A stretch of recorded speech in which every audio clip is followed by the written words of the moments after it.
Selamat malam, yang terhormat Dr. Intan Renata Silitongan, SPOG MKes, selaku dosen pengampu mata kuliah Ilmu Penyakit Dalam.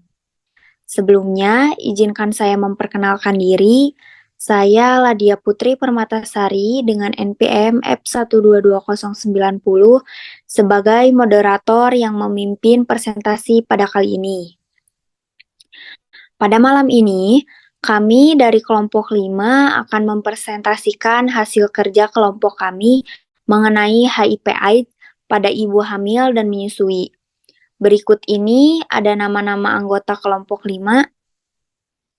Baik, untuk mempersingkat waktu pada materi 1, saya persilahkan.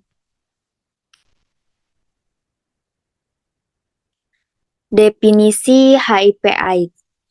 HIV, Human Immunodeficiency Virus, adalah virus sitopatik dari famili retrovirus yang terintegrasi dalam material genetik pada sejumlah besar sel, merubah proviral DNA dan encoding struktur, regulasi dan aksesori protein pada sel. Acquired Immunodeficiency Syndrome (AIDS) adalah penyakit defisiensi imun yang sangat berat atau biasa disebut sebagai stadium lanjut atau akhir dari infeksi kronis oleh HIV. Next. Tanda dan gejala HIV/AIDS. Gejala mayor, gejala awal yang ditemukan adalah demam, nyeri sendi, pembesaran kelenjar getah bening. Gejala dan tanda mayor, kehilangan berat badan, diare kronik 1 bulan sampai demam lebih dari 1 bulan. Next. Lanjutan. Gejala dan tanda mayor.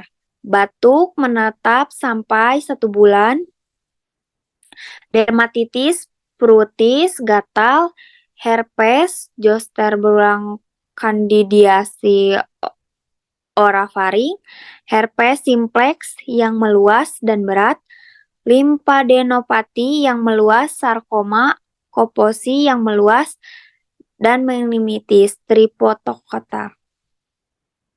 Gejala minor, terdapat gejala infeksi opportunistic pneumonia interstitial yang disebabkan suatu trozoon infeksi ini termasuk meningitis. Selanjutnya, kepada pemateri 2. Saya persilahkan. Selanjutnya ada diagnosis HIV, yaitu diagnosis laboratorium infeksi HIV tergantung pada penemuan antibodi anti-HIV dan deteksi HIV atau salah satu plus komponennya. Dampak infeksi HIV atau AIDS pada anak dan ibu. 1. Dampak pada anak, yaitu gangguan tumbuh kembang, kematian meningkat, penyakit seumur hidup, isu kepatuhan berobat, dan stigma sosial. 2. Yaitu dampak pada ibu, stigma sosial, dan kematian meningkat. Mekanisme penularan HIV dari ibu ke janin. Penularan HIV dari ibu ke bayi berasal dari sumber infeksi meliputi, yaitu darah ibu, plasenta, cairan amnion, sekresi servikovaginal, dan ASI. Penularan infeksi HIV yang melewati plasenta saat persalinan dan ASI akan ke tubuh janin melalui rute sirkulasi umbilikal, kulit, mukosa membran, yaitu saluran pernafasan dan saluran pencernaan. Adapun faktor obstetrik, yaitu kelahiran per vaginam, ketuban pecah dini, perdarahan intrapartum, korioamnionitis, dan prosedur. Adapun pencegahan dari HIV, yaitu 1. Transfusi darah. Memastikan bahwa darah yang dipakai untuk transfusi tidak mencemar HIV. 2. Alat suntik dan alat lain yang dapat melukai kulit, disinfeksi atau membersihkan alat-alat seperti jarum, alat cukur, alat tusuk untuk tindik, dan lain-lain dengan pemanasan atau larutan disinfektan.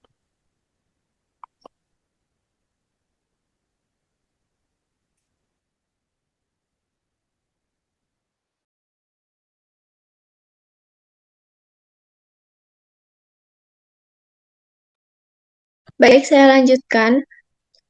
Lanjutan dari yang tadi, C. Pencegahan penularan melalui hubungan seksual. Infeksi HIV terutama terjadi melalui hubungan seksual, sehingga pencegahan AIDS perlu difokuskan pada hubungan seksual. Next. Faktor maternal viral load merupakan faktor terpenting, terutama terjadi pada awal infeksi dan pada fase AIDS. Risiko tertinggi terjadi ketika terinfeksi sewaktu hamil tua atau menyusui dan wanita hamil dengan gejala AIDS. Penata laksanaan, pencegahan, mitigasi, penciptaan lingkungan yang kondusif, PDP, perawatan, dukungan, dan pengobatan. Manifestasi klinis, stadium 1, stadium 2, stadium 3, stadium 4.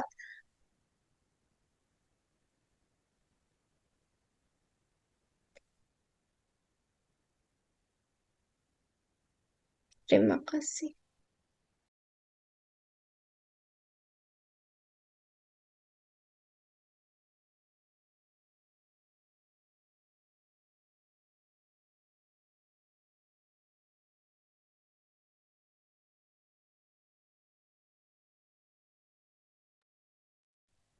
Sekian presentasi dari kami. Mohon maaf bila ada kesalahan.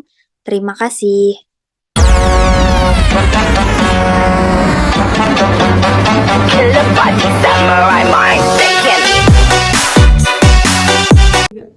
Assalamualaikum warahmatullahi wabarakatuh. Kami dari kelompok 5 akan menampilkan video edukasi mengenai HIV/AIDS pada ibu hamil. Perkenalkan, saya Dinda Ramadhani berperan sebagai dokter. Saya Ladia Putri Permatasari berperan sebagai bidan. Saya Erika Nurlela Sari berperan sebagai pasien. Saya Gloria Shalo berperan sebagai ibu dari pasien. Selamat menyaksikan. Aduh, kenapa?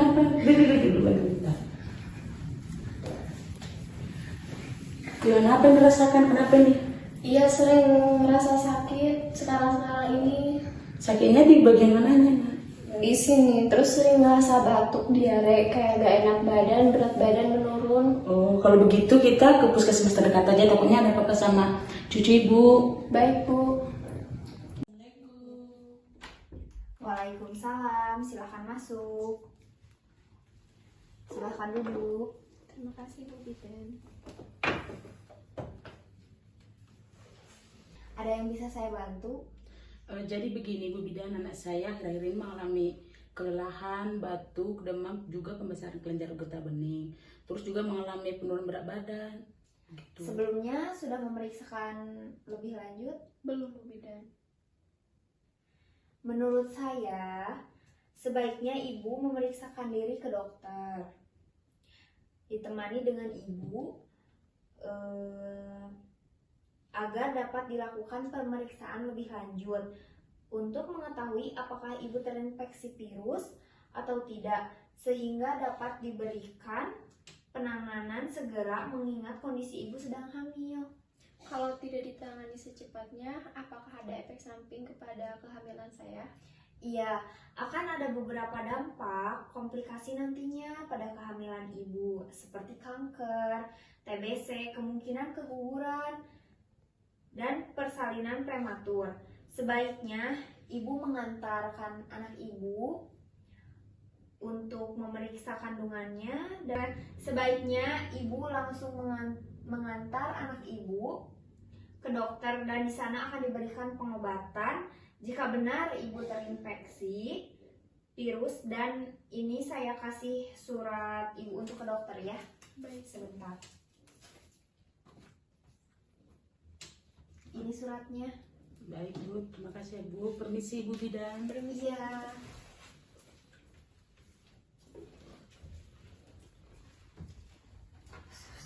Assalamualaikum. Waalaikumsalam. Silakan masuk Bu. Baik, Bu. Ya, duduk dulu ya Bu. Iya, terima kasih, Bu. Ya. Ada yang bisa saya bantu Bu? Jadi begini dokter, anak saya mengalami kelelahan akhir-akhir ini, terus merasa pusing, batuk, demam, terus di leher anak saya juga terdapat kata bidannya tadi pembesaran kelenjar getah bening. Terus bidannya menyarankan untuk konsul ke dokter. Ini dokter surat rujukan dari bidan yang tadi menyarankan untuk konsul ke dokter. Oh iya, kalau begitu silakan ibu melakukan pemeriksaan aja dulu ke laboratorium ya, dan menjelaskan apa aja keluhan yang dirasakan gitu. Nanti di sana ibu akan dilakukan pemeriksaan TOLS namanya. Nanti ibu diambil sampel darahnya melalui pembuluh darah vena ibu gitu ya. Terus nanti itu ketahuan hasilnya nanti ibu apakah terinfeksi virus atau tidak gitu Bu. Iya, Bu. Baik, Bu. Baik, Ibu, kan tadi kemarin sudah melakukan hasil pemeriksaan ya. Iya. Ini saya baca dulu ya hasil pemeriksaannya. Ibu, di sini saya akan membacakan hasil pemeriksaan TOLS Ibu yang kemarin ya. Baik, dari hasilnya ini positif, menandakan adanya antibodi IgG atau IgM dalam satu atau lebih virus yang diujikan dalam sampel darah. Jadi artinya, Ibu mungkin sedang terjangkit virus tersebut, atau mungkin baru mendapatkan imunisasi yang berhubungan dengan virus itu dalam waktu dekat sebelum pemeriksaan TOLS kemarin gitu ya. Terus apa yang harus kami lakukan dok dari hasilnya kan sudah menandakan positif? Ibu tidak perlu khawatir ya, ibu hamil yang terkena HIV/AIDS positif bisa mengkonsumsi obat bernama antiretroviral atau ARV biasa disebut ya. ARV ini bisa meminimalkan kemungkinan bayi yang lahir ikut terjangkit HIV. Ibu, di sini saya akan membacakan hasil pemeriksaan TOLS Ibu yang kemarin ya. Baik, dari hasilnya ini positif, menandakan adanya antibodi IgG atau IgM dalam satu atau lebih virus yang diujikan dalam sampel darah. Jadi artinya, ibu mungkin sedang terjangkit virus tersebut, atau mungkin baru mendapatkan imunisasi yang berhubungan dengan virus itu dalam waktu dekat sebelum pemeriksaan TOLS kemarin gitu ya. Terus apa yang harus kami lakukan dok dari hasilnya kan sudah menandakan positif? Ibu tidak perlu khawatir ya, ibu hamil yang terkena HIV/AIDS positif bisa mengkonsumsi obat bernama antiretroviral atau ARV biasa disebut ya. ARV ini bisa meminimalkan kemungkinan bayi yang lahir ikut terjangkit HIV positif yang diturunkan oleh ibunya gitu ya. Obat ARV mampu menekan jumlah virus HIV di dalam darah sehingga kekebalan tubuhnya tetap terjaga. Sama seperti penyakit kronis lainnya seperti hipertensi, kolesterol, atau diabetes. Obat ini harus diminum secara teratur, tepat waktu, dan seumur hidup untuk meningkatkan kualitas hidup para penderita AIDS positif, serta dapat mencegah terjadinya penularan, Bu. Baik dok, terima kasih atas informasinya. Iya, sama-sama. Jangan lupa ya obatnya diminum secara rutin ya, Bu. Baik, Bu Dokter. Terima kasih kalau begitu. Kami pamit. Terima kasih. Iya, sama-sama. Hati-hati. Dokter. Waalaikumsalam. Sekian video yang dapat kami tampilkan. Semoga dapat bermanfaat. Kurang dan lebih kami mohon maaf. Kami akhiri. Assalamualaikum warahmatullahi wabarakatuh.